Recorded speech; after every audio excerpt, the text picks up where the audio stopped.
Don't you remember back in the day before net neutrality, popular websites were blocked and you had to pay a premium to unblock them? Oh, you don't remember that? Yeah, me either. But this is a hypothetical that is supposedly going to happen if we don't have net neutrality. So you're telling me if we don't get net neutrality now, these problems are suddenly going to just happen overnight? Well, how come they never happened before net neutrality? This is a hypothetical that has been tested in reality and has failed. This stuff doesn't happen in reality, so why are we pretending like it's going to happen? Do you remember back before net neutrality where you had to pay to use Twitter? Do you remember back before net neutrality when you didn't pay a flat price for internet? You instead had to pay separately for video, email, gaming, and social media? Because I don't! Net neutrality didn't exist, and this never happened. This crap never happened. It's always been where you pay for internet at a flat price, and you can visit the internet any website you want for free after you pay for the internet package.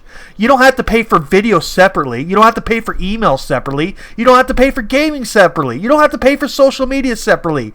Before net neutrality, you never had to do any of these things. So why are they saying if net neutrality never existed, this is gonna happen? Net neutrality hasn't existed, and it never happened.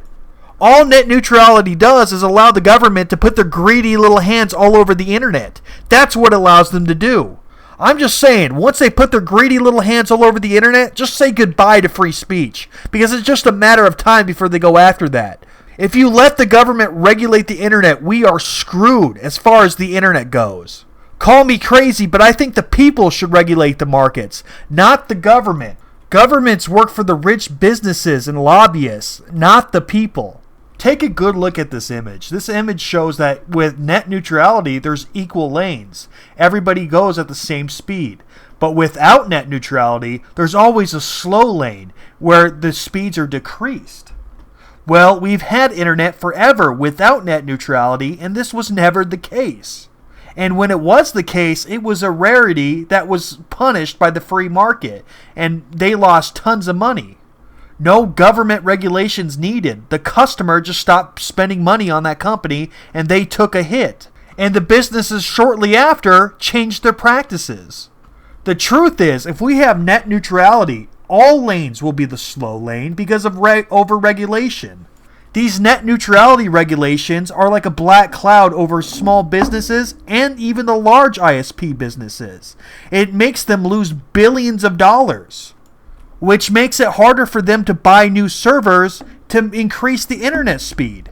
So essentially, net neutrality makes all the lanes the slow lane.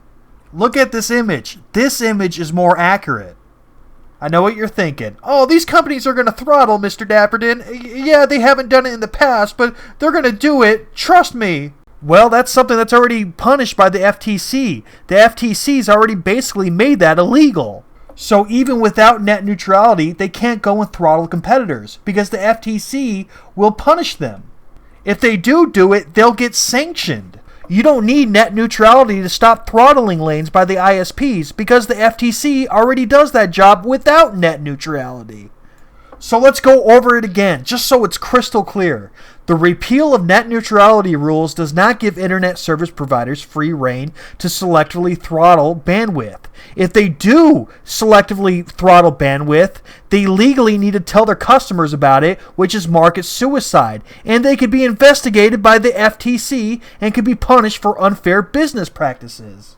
Net neutrality, what net neutrality does, already exists without net neutrality. We don't need net neutrality. All net neutrality does is just put the government's greedy hands all over the internet and makes costs go up for people that provide those services, which will obviously bring up the cost for you. It'll make it more expensive for you. Isn't this whole thing about reducing cost? Well, net neutrality does the opposite of that because, again, it increases the cost for service providers, which is going to increase the cost for you to purchase those services. It'll also put government's greedy hands on the internet. It'll also ruin free speech down the road. It basically fixes non-existent problems and ruins the internet in the process. It's ridiculous that everybody supports this. Now, I know this video isn't going to be popular, but if this video convinced you even a little bit, smash that like button. I'll catch you guys on the next episode.